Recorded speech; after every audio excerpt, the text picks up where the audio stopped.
everybody. Welcome back to another episode of PODMAS of God Built This Podcast. I'm your host, Maxine. We're on episode 6. I am here to discuss the fantastic show. Beautiful. When I say fantastic, I mean like beautiful, epic. The writing on this show is unmatched. I'm a fan as a writer, as an English teacher, as an English lover.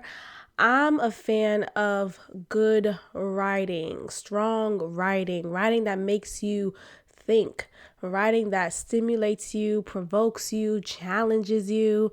And this show does just that. This is A Teacher.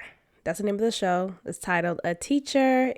I am giving a review of the episodes so far. So spoiler alert, it's been 8 episodes. So if you want to just pause here and just binge watch, it's 30-minute episodes on Hulu and it's called A Teacher.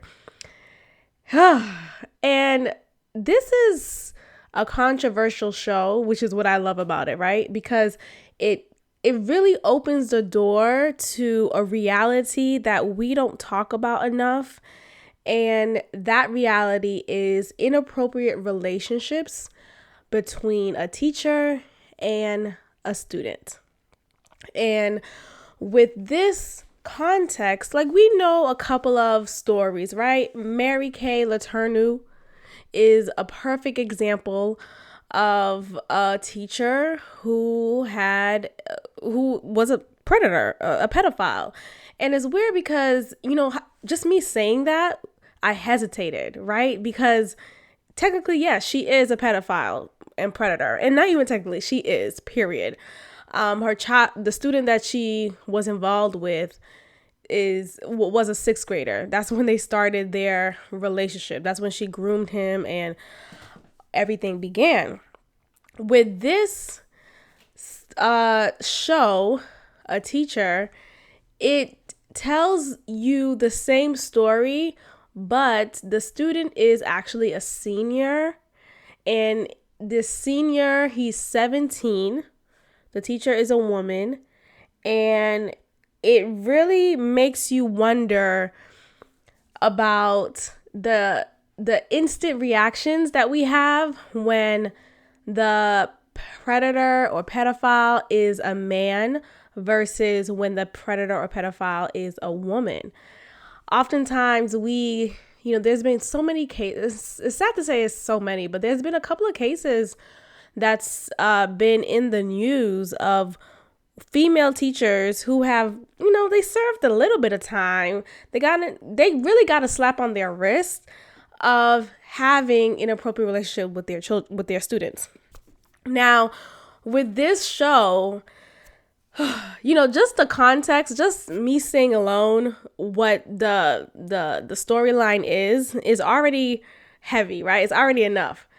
But when we get into just like the evolution of their inappropriate relationship and her finding a way to justify it, it really makes you cringe because they paint this show by making you somewhat have sympathy for this predator, for this sexual offender, for this sex offender.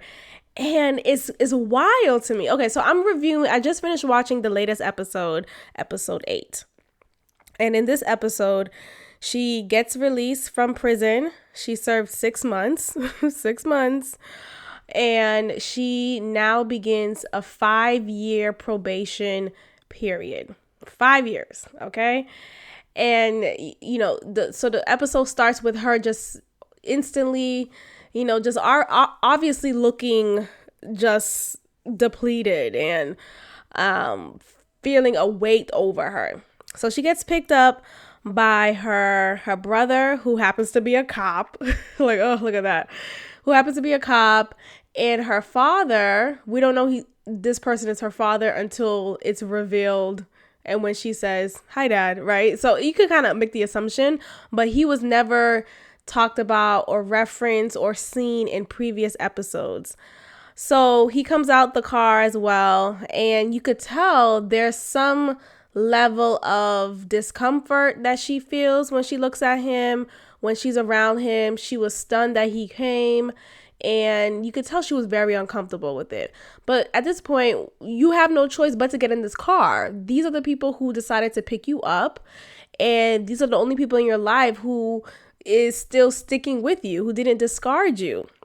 So she gets picked up from them, and she's currently living in her brother's house.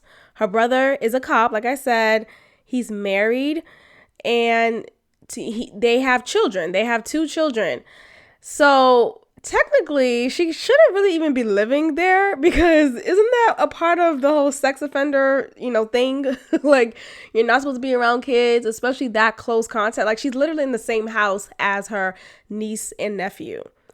She's in the basement, living in the basement, and the wife comes in the next scene, and you can tell the wife is just not here for it. She was not at all on board of this woman, her brother's or her husband's sister, coming to stay with them. You could tell she's obviously disgusted by her, rightfully so, right? But the way that this episode is created and written, it makes you feel, I'm sure there are, because I'm the type of person, like, once I find a great show I love, I like to go on Reddit, I like to go on Twitter and discuss. I want to see what the hell y'all think about this show. I want to see where the conversation lies, because I like to talk and unpack. So I go on Reddit, and I'm seeing that a lot of people are feeling no level of sympathy for her, and rightfully so. This is not me trying to convince you to be sympathetic to this predator, right? But I guess what I'm just trying to say here, it makes, like, I could understand how one could feel even the slightest level of sympathy for this predator. I really could understand, because so she's trying to get her life back, right? So think about it in general.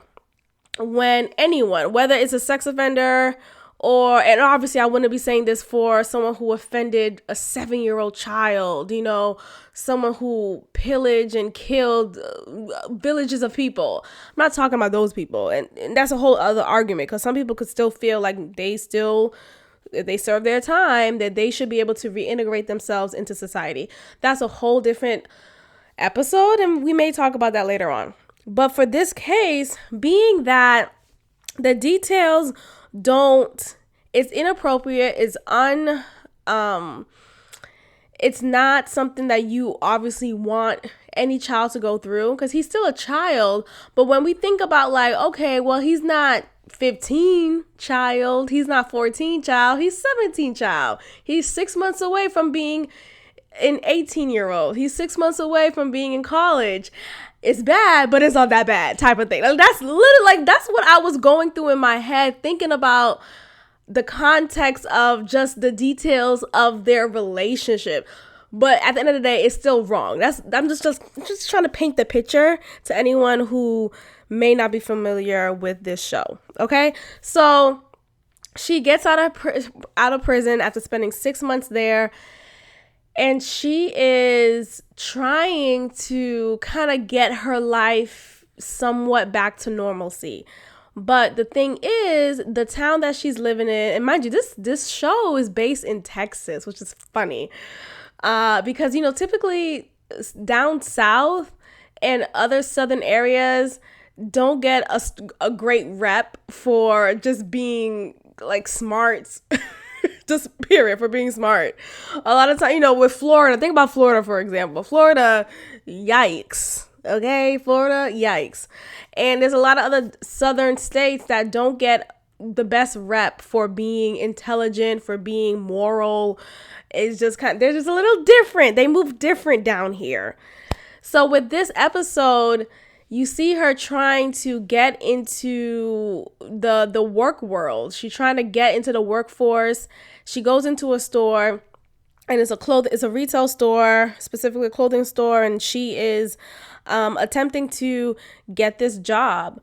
So prior to her filling out the job application, she tells the employee, hey, for my background check, there'll be something that comes up that's a misdemeanor. It's not a big deal. Just want to kind of let you know. So as she's explaining it, like literally as soon as she says misdemeanor, this woman comes into the shop, and this woman happens to be the mother of the child that she offended, but not the mother of the child, the friend of the child's mother. I don't think I'm explaining that correctly. So Eric is the child that she offended, the 17-year-old senior that she offended. And Eric had a group of friends who he hung out with. And this mother is the mother of one of those boys, one of his friends. Okay. So she comes in the store, and she's kind of like bougie, very like prissy, and just, she's rich too. So she comes in the store and she sees Claire. Claire is the teacher I'm talking about. And she sees her and she's like, what are you doing? What are you doing here? And then she's like making a big commotion. Claire quietly goes to her and says, please don't do this. I served my time. You can't do this to me, trying to calm her down. But this mother is irate. Like, no, why are you here? You should not be here. You should still be in prison. And she was then making more of a commotion. So everyone in the store is now aware of who this woman is. And she's telling the employee, don't hire her. She's a sexual predator. So as she's saying this, the sound cuts it off, and Claire is running out the store, gets in her car, and she is overwhelmed. She is hysterical. She's sad. She's broken up. And in that moment, y'all, I'm watching this scene and I'm feeling sympathy for this woman, for this predator. How can I? I'm just too much of an empath sometimes, and I feel like even in her wrong, I still felt sorry for her. Even in her wrong, and I'm cringing, but I'm still feeling sorry for her. And I'm thinking like, damn, like, is there another way that she could? I'm wondering with probation, do you have to stay in the area that you committed the crime until your probation is cleared? So is she trapped to stay in this town for the next 5 years? I don't know, because I'm thinking like, damn, at this point, I would just run away. If God forbid if that was me. But so she runs out, and she is hysterical. And at this point, I'm thinking like, what does this look like then? Where can she, or how can she reintegrate herself into society? And the thing about that is, and I'm just thinking about in general, just like, not just offenders, or not specifically offenders in this case, but just, people who spent time, maybe they did a drug sting, or, they kidnapped somebody. I don't know, something, right? They spend some time in prison.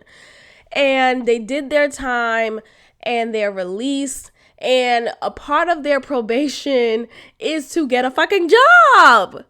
Like, that is literally a part of my job, to get a job. So as I'm trying to get this job, I'm obviously not looked at because I have this rap sheet. So why is the system set up where the person who is the ex-con who's trying to reintegrate into society, why is it up to the ex-con to reintegrate? Like, why wasn't there maybe a mandatory therapy session or group session that she needed to attend that could also provide her with services to get a job? Jobs who are offender friendly, like I don't know, but there should, and maybe there is something out there, and maybe they just didn't want to show it on this show. But it was just so sad when I was watching, like, damn, just think about in general, like, obviously not anyone, I mean, for the sake of this argument, I'm not talking about anyone who is crazy, dangerous to the world. But the ones who are not, how can we support them, or how can the system support them to reintegrate back into the world? Like, how does that happen? And it just makes sense how many of these ex-cons find their way back to prison. They find their way back because who the fuck is going to hire them? Especially if you a sex offender, nigga, sit down. Like, so anyway, let's go back to the scene. So she runs home. Well, she goes back in her car. She goes back to her where she's staying in her brother's house, and her so her sister-in-law, her brother's wife, they're all three at dinner eating at the house. And you could tell the wife is just not here for her. She's just like, I wish this bitch was not in my motherfucking house. Okay. So they're eating food. Her brother's asking her, hey, so how's the job hunt going?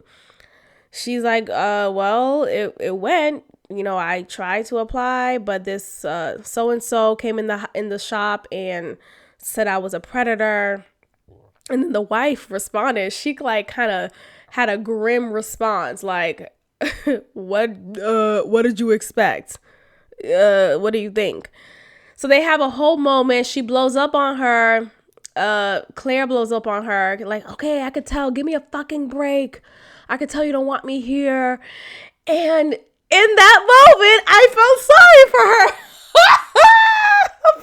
Like, what the fuck? But it's not, I swear to y'all, there's nothing wrong with me. I mean, maybe there is something wrong with me. But the way that the story is written, the way that this episode is written, the way that it paints her to look like the victim, even though she victimized this child, right? She is still a victim in this other sense. And that's what the bigger picture is here. Often, and I know it's not a thing to say, right? I know niggas don't want to say this, but let's just be honest. A lot of times when sex offenders offend whoever they offend, they are typically coming from a history of being offended themselves. They, if Bob raped Susie and maybe molested Susie for many, many years, right? Horrible. What Bob did to Susie was despicable, right? It's disgusting. I hope you rot in hell, all of this, right? And I feel so sorry for Susie to have been victimized this way, right? Or period. Now, if we look at Bob, just has his own self, and if we look at Bob's history, typically the rapist came from a sexual abused history. So if we just look at Bob, let's just look at Bob and look at his relationship with his father or with his mother. You know, maybe one of them wasn't in the picture, and maybe his father abused him. Maybe his uncle abused him, and maybe it was something that he had that he was victimized when he was much younger for many, many years, and unfortunately, he carried that with him and became the offender. Now, obviously, this is not to say that everyone who was sexually abused will somehow become the abuser. Like, that's not what I'm saying. If you think that, please leave. But the point is, oftentimes when there is a sexual abuser, they have had a sexual abused past. And with this episode, with this whole show, you see tidbits of Claire's past, her childhood, and how it could explain her actions today. Okay, now let's backtrack a little, because I'm saying all of this, but let me give you a little bit of evidence. So it was the first episode, I would say, maybe the second one.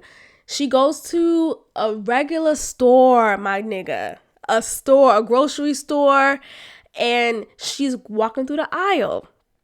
She's in the cosmetic aisle, and she looks at this lipstick and realizes, oh, this lipstick is so nice. She looks both ways and drops the lipstick in her bag. So she steals it. And she walks out the store and she goes in her car and she feels this sense of power. She applies lipstick on her lips and she's like feeling herself like, ha, I just got away with it. People who have normal functioning brains don't do that. At that age especially, right? Or at that age specifically, I would say. And this is a hint. That was a hint for me. That made me see her different. I'm not saying she has some mental disorder. Maybe she does. And I don't think we should excuse that, because I know the argument of, well, we need to stop, excusing mental disorder has a reason why. I'm not saying that, because there are a lot of people out there who have mental disorders who are obviously not sexual offenders, right? Let me just say that out loud, okay? Disclaimer. But I think with her, she is in that moment when she first thought to steal that lipstick, and she stole it, and she goes in her car and she feels powerful. She feels so empowered in that moment, and she applied the lipstick and she's feeling herself. In that moment, I realized, oh, she is a child. She is operating from a state of childlike behavior. She still thinks she's a kid. And that makes me believe that she has arrested development. And what I mean by that is, oftentimes when you have experienced trauma, and I'm going to just keep it focused on sexual trauma, when you have been sexually traumatized, okay? When you have been sexually traumatized at the age of 13, and you're now 29, and you haven't processed that, you haven't healed from that, you haven't done the work to move forward from that period and that trauma, you will operate from that state of 13-year-old mindset. You will still think you're 13, because there's a quote, I don't know it verbatim right now, but whenever the trauma hits, that's where your growth stunts. That's where you stop growing. And it's sad. It's a sad reality, but that is the damn truth. There are a lot of people. There are a lot of seemingly appearing adults who are really adolescents, because they never process from that 15-year-old self, that 13-year-old self who was sexually traumatized. And I think with her in that example that I just gave, that opened my eyes to, oh, she must have had a traumatic childhood. Something must have happened to her for her to think this behavior, this childlike behavior would be okay at her 31 year of age. It's something there, and it's not to say, and I get it, like, many of us, pretty much all of us, I could say that generalization, I feel like we all dealt with a level of trauma, and we all have different levels of it, I guess, or, my trauma is not necessarily your trauma, right? And there's a lot of people who have experienced sexual trauma, physical trauma, emotional trauma. There's a lot of different traumas out there that many of us, maybe all of us, have experienced at one point or another. Yet we don't talk enough. I know we talk a lot about mental health, but I feel like we don't really talk enough about mental health and understanding how our brain works. Understanding that when we are abused, it really fucks up your mental. It really does. It makes you feel like you are still a child. So in the example that I gave earlier of Bob being the rapist, Bob is he was traumatized much younger and never processed that and never healed from that, never did the work from that to operate as a functional, healthy human being, as an adult. So because of that dysfunction that carries, of course, it's going to grow and blossom. Poor choice of word. Of course, it's going to blossom into him being a predator. And in this example with Claire, she's a predator. She's a predator. And so as much as she did wrong, she made a mistake, she fucked up, she's a predator, she has this on her record, her teaching license certificate is gone, she will never again work with children. I still feel sorry for her. Because I see more than the predator, if that's making sense to anybody. I see the child who never grew up to be an adult. Yeah, she got a job as an adult, right? She became a teacher, obviously. Yeah, she was married, actually. I didn't get to say that to y'all. So she's a married woman. So she did adult-like things, right? But she still didn't fully operate as an adult. She didn't really process as an adult. So I think about, like, how many people out here are not adults, really children, but they have adult-like jobs. They're in adult-like situations, but they're still 13. They're still 15. They're still operating from that mindset. So now the question is, where do we go from here? How do you heal? And I know people like to just say therapy, like just a one-word shop. Shut the fuck up. That's what I want to say. Because I feel like when people say that sometimes, it's so dismissive. And I get it. There is, and maybe I'm just talking from a space of maybe nuisance when it comes to therapy because of what I shared with you guys like a little while ago about my somewhat recent therapy session. I just feel like, sometimes people use therapy as just as a dismissive tool. Like, girl, just go to therapy. We all gotta go to therapy. Everyone's in therapy. It's this trendy thing. I'm about to go to therapy. Okay, but are you changed? Have you really changed and developed? Have you really understood your actions, your behavior, your thoughts, your patterns? Like, and obviously it's not going to end, it's not going to change so quickly. You'll have moments when you are not on top of things and X, Y, and Z, whatever the case is. But I just think sometimes we use therapy so dismissively, and it's just not okay. Like, a lot of people I don't want to speak from the space of, well, a lot of people don't have the access to it. I mean, I would say therapy is very accessible. So let me just say that. But it's just, there's this like air of arrogance some people have when they go to therapy. And they feel like, girl, you gotta go to therapy. You don't have a therapist? And it's so funny how the stigma for therapy has stopped being a stigma, which is great, right? But now it's completely shifted to this arrogance, this ew. You don't go to therapy, so you just walk around here all broken and unhealed and shit. Ew, like, okay, like everyone, I think, we need to respect where people are at. And oftentimes people are doing things because other people are doing things.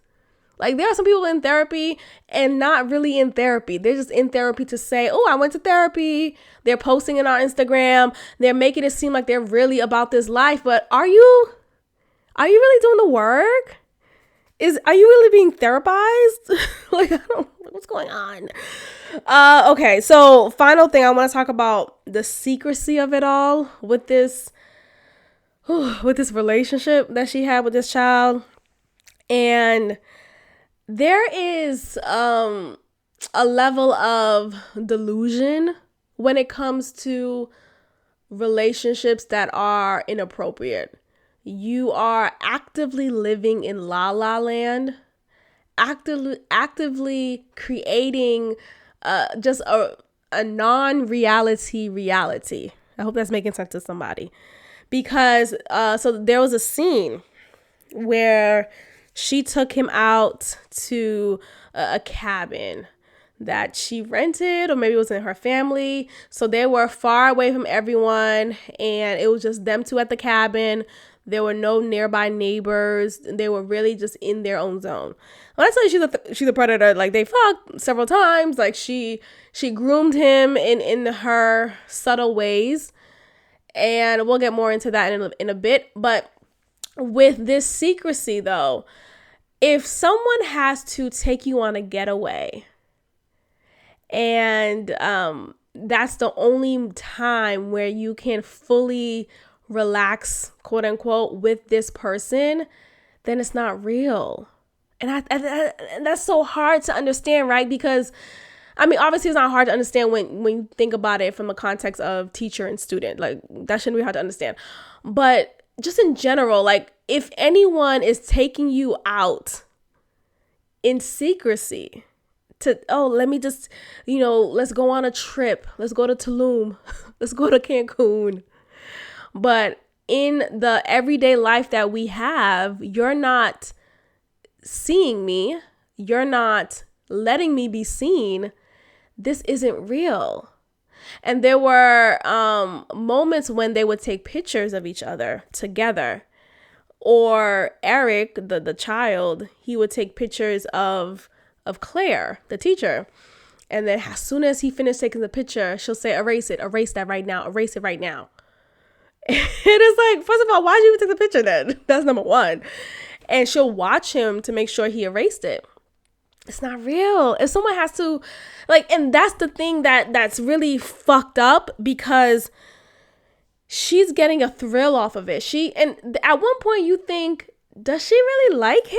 Like, is this somewhat real? Like you are somehow confused in a brief moment. You're confused that, is this a real thing?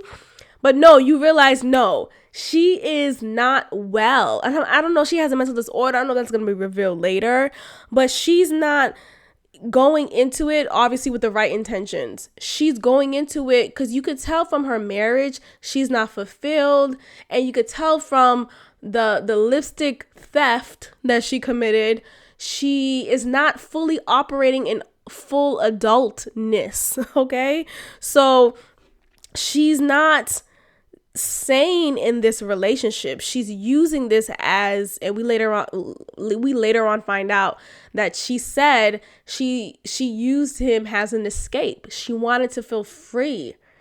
And what the fuck? So she's not really in love with him. Obviously, she's not really into him.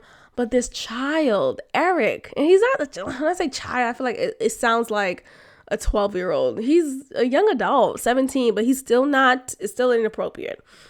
So he is clearly infatuated by her, but he is thinking it's real when it's not. He thinks his love, this passion, this fire, this energy that they have for each other, it has to be real, right? But it's not. And my heart breaks for him, because just imagine in general, if we're not talking from the context of, teacher and student, let's think about two consenting adults who are engaging with each other, and one person really thinks Susie, let me not say Susie, because Susie was a victim. And let's say Rachel and Smith, okay? Rachel really thought this relationship could go the long haul with Smith. Smith is, fucking her right. Smith is giving her googly eyes, and she's never felt this energy before. She's never felt this passion and this level of intensity before. It has to be love. It has to be, right? But the thing is, with Rachel, she doesn't realize that Smith is just using her. Smith is married, and Smith is just trying to find an escape from his priorities, because he doesn't want to do this shit no more. And he sees her as a great target. And that's where the predator lies in. Eric, going back to the actual characters here, Eric his father's not in his life. We don't know what happened there. I don't know if his father passed away or he just left the family. He's just not in the picture. I think he said that he's not in the picture specifically. So he's not in the picture. And he has 2 younger brothers. And his mother, you could tell she's a clearly hardworking woman. She's seemingly stressed sometimes. And he's doing his best to really help out in the house and really aid with whatever his mom needs him to do. So he doesn't really have the opportunity to be a kid and be carefree. He needs to be more of an adult in the house. So he has this warped expectation of what he needs to do in the house. He doesn't really have the carefreeness that he wants. And he doesn't have the love and the attention that he wants, that he is missing because his dad's not in the house. So now he has this teacher who is attractive to him, and she's helping him with his SAT scores. And they have this connection, and he's feeling like, oh wow, I'm finally being seen. And so this character is an example of many victims who come from broken homes or unstable homes, who come from environments where they don't get much attention. They just have to do work and get by in the house. And that's a brokenness there. So that's where the predator lies when you think about Claire. I don't think she knew that, but I think there's an energy there that she just sees, oh, he's culpable. He is vulnerable. I could escape with him. And then he's thinking it's real, but it's clearly not. And he's heartbroken. Then so a couple of scenes pass, and he's off to college in his freshman year of college. And you could tell that he is fucked up. This traumatized him. And it traumatized him in a sense where he has a difficult time creating close relationships with women involving sex. He feels like his sexual relationships with women needs to just be sexual thrills. He is having a hard time creating intimacy with women around his age, or just women in general. And it's because he's still harping on this manipulation that he experienced with Claire. When I tell you it's such a good show, please watch it and tell me what you think, because I prep myself before watching this show. Like, okay, I gotta be ready. It's gonna be some shit. Like, if you gotta prep yourself to watch a show, that's how you know it's good.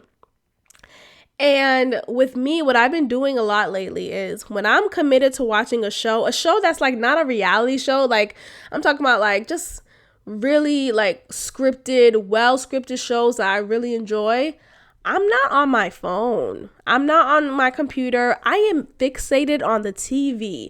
I am watching the show. I am looking at details. I'm really into it. I'm invested. I'm engaged. And that's how you know it's a good show. When I watch reality shows, when I watch Real Housewives of Potomac, I'm on my phone. You know, I'm tweeting at the same time. But with this show, A Teacher on Hulu, child, I give it all my attention. And you have to do that. At least for me, I realize I like to do that because you really catch the details. You know, some people may not have noticed. Well, you see the scene when she steals that lipstick, but some people may not have registered, that's a flaw in her character. It wasn't like just some like cheap thrill. No. That's a flaw in her character. Where does this flaw come from? Where's the root of this? Okay. Arrested Development. That's a damn good show, okay? So I don't know how many episodes. I don't like to find out in advance how many episodes is in a season. And I hate when people tell me, like, stop. Like, I like to find out on the season finale, right? Or on the next episode. So I know, okay, the next episode is not the season finale. Or the next episode is the season finale. Like, just like surprise me. But y'all, please watch the show. It's called A Teacher. It's on Hulu. I need to talk to somebody like in real life. I talked to these usernames on Reddit about it, and that's been great, but I want to talk to someone like in real life. So please reach out to me if you have watched this show and you just want to talk. I want to just hear your take on what grooming behavior looks like. What's your take about Arrested Development and my theory for that? And it's just a lot. It's heavy. It's very heavy. And just secrecy in general. You know, when we think about whenever we've been in relationships, when it was a secret, it wasn't real. And it's a hard pill to swallow. You think it was real. You think it meant something. There was a lot of passion. There was a lot of chemistry there. But it wasn't real. It wasn't real. All right, you guys. I'll see you guys or listen in again tomorrow. Bye.